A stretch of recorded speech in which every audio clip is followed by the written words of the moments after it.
Ouais, c'est bien ce que je pensais, hein. J'ai bien l'esprit de contradiction. Yo les dos, on m'appelle Steven dans le milieu et aujourd'hui je me suis enclenché pour vous donner un petit peu mon avis assez court et intense sur un personnage avec qui j'ai un problème.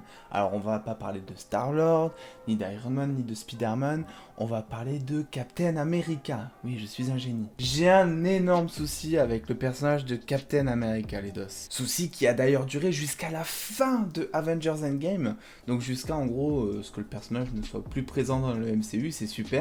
Même si maintenant du coup ça va un peu mieux. Et donc oui voilà, je vais vous le dire, je n'aimais pas le personnage de Captain America. Putain, j'ai encore plus honte de dire ça que de dire que j'aime Venom, quoi, c'est chaud. Déjà, ce qui est intéressant, c'est que Captain America fait partie des personnages qui ont le plus apparu dans le MCU. Donc ça, c'est logique, hein, quand on sait que c'est un des fondateurs des Avengers. Donc avec ses caméos, on le retrouve dans 10 films du MCU, et à titre de comparaison, on sait que Iron Man est apparu 10 fois aussi, et Thor 9 fois, si on prend en compte les films et les caméos qu'ils ont fait par-ci par-là dans chaque film du MCU. Donc en 10 apparitions, et avec quand même une trilogie solo qui est très acceptable je trouve, il a fallu pour moi attendre 4 films avec Captain America Civil War pour vraiment apercevoir une amélioration, un développement du personnage notable. Pour la faire courte, hein, du premier Captain America au premier Avengers, c'est un petit peu toujours la même personne, le petit soldat loyal, brave, courageux, et c'est que à partir pour moi de Civil War qu'on voit vraiment que le personnage se développe, qu'il change, que ses failles et ses défauts commencent à remonter à la surface, et surtout là où ça nous montre que finalement il se bat peut-être pour une mauvaise idéologie, hein. Lui c'est un soldat de base, il voulait servir pour son pays, et il se rend compte dans Civil War que finalement peut-être le gouvernement c'est pas top top. Je prenais l'exemple tout à l'heure de Thor et Iron Man, donc je vais continuer vu qu'ils sont complètement comparables. Si, ils sont comparables parce qu'ils font partie de la même génération de personnages dans un contexte cinématographique identique. Déjà si on se concentre sur les deux premiers films de Iron Man et Thor, on aperçoit déjà largement un développement du personnage totalement notable. Donc concernant Thor, dès le premier film, on voit qu'au début c'est vraiment un gamin et ensuite il prend maturité, il redevient digne, donc il y a un travail sur le personnage qui est fait. Et quant à Iron Man, même s'il reste un peu lui-même jusqu'à sa mort, il passe quand même du milliardaire excentrique, milliardaire et insoucieux, au héros philanthrope, soucieux de ses proches et qui acquiert quand même une maturité vu qu'il change totalement lui aussi d'idéologie juste à la fin du premier film, milieu de premier film même. Et donc maintenant si on compare ça à Captain America, déjà on va mettre quelque chose au clair parce que je vous vois venir direct dans les commentaires. Non, la transformation physique de Captain America n'est pas un développement de personnage.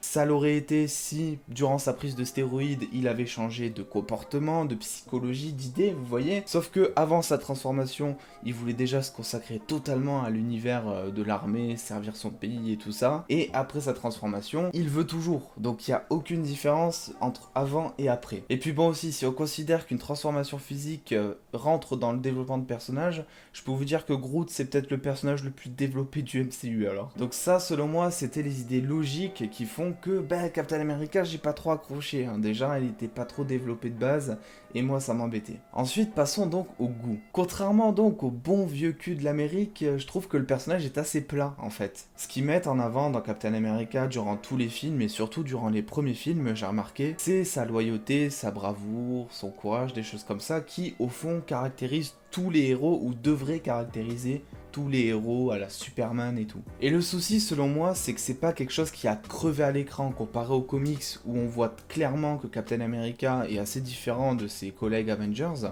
parce qu'il est 10 fois plus brave, 10 fois plus courageux et bien meneur. Le truc c'est qu'au cinéma on a des films de super-héros depuis on va dire le premier Spider-Man même s'il y en a eu avant et du coup on a eu pas mal de films de super-héros et ce côté brave, courageux, loyal, c'est quelque chose qu'on a déjà vu plein de fois au cinéma et qui est très compliqué à faire sortir du lot parce que oui, Captain America de base, c'est le mec qui doit être complètement impartial, un petit peu l'homme parfait, un petit peu à la Superman d'ailleurs, je trouve. Et au final, il se démarque pas trop des autres héros à cause de cet univers cinématographique, si vous voulez. En plus, au cinéma, j'ai jamais trop aimé les personnalités parfaites à la Superman, justement. C'est pour ça d'ailleurs, je pense que Superman, c'est vraiment le héros que j'aime pas trop chez DC. Je pense que selon moi, les personnages, pour être attachants, ils doivent avoir des défauts, des failles que l'on peut exploiter et qui peuvent servir à des intrigues, qu'elles soient principales ou secondaires. Mais dans tous les cas, voilà, on a toujours ces petits défauts qui font que oui, c'est un héros, il a des super pouvoirs, mais c'est aussi un humain comme nous, et c'est ça qui permet au fond de s'attacher au personnage. Je suis sûr que si derrière votre écran vous vous posez la question quel est le personnage qui m'attache le plus, je suis sûr que vous allez tomber sur Tony Stark de suite en fait. Parce que Tony Stark, je pense que c'est vraiment le héros, le personnage qui a le plus de défauts. Le mec, il a de l'ego de ouf, il est égocentrique, il a la grosse tête, enfin bref, il a plein de défauts qui sont drôles parce qu'ils sont mis en scène, mais plein de défauts quand même. Et je pense que c'est pour ça que Tony Stark est peut-être le personnage le plus attachant, et je trouve ça dommage justement que Captain America ne montre pas plus de failles, de faiblesses avant Civil War, même si petit à petit j'ai commencé à l'apprécier petit à petit, mais vraiment au début je pouvais pas le voir. Bref, tout ça pour dire en fait que j'ai pu apprécier Captain America seulement dans la bataille finale de Endgame, donc ouais, j'ai un petit peu tardé et je m'en veux un peu, mais c'est vrai que le voir comme ça se relever dans la terre tout seul alors qu'en face il y a toute l'armée de Thanos et que le mec il y va quand même, là je me suis dit ouais ok, là il est courageux, et c'est vraiment à partir de ce moment là que je me suis dit Captain America est courageux. Après, est-ce qu'on peut dire quand même que Tony Stark est au-dessus vu qu'il a quand même fait le sacrifice ultime, hein? On se pose la question, je ne sais pas, mais ce qui est sûr c'est que sur tous les films c'est vraiment Captain America qui est le plus courageux, sauf que moi, comme d'habitude, j'ai mis du temps à le comprendre et je l'ai compris à la fin d'Avengers Endgame maintenant qu'il n'est plus là. C'est super cool. Enfin bref les dos, voilà, c'était une petite vidéo pour vous parler un peu d'un personnage dont je ne parlerai pas souvent je pense, parce qu'au fond bah, c'est pas vraiment le personnage avec qui j'accroche le plus, même si je l'apprécie encore maintenant, hein, vous inquiétez pas. N'hésitez pas vous à me dire quel personnage vous trouvez le plus attachant, je suis sûr, je croise les doigts pour qu'il y ait plein de Tony Stark et que j'ai raison au final, mais dites-moi quand même s'il faut, vous allez me dire Rocket ou Groot.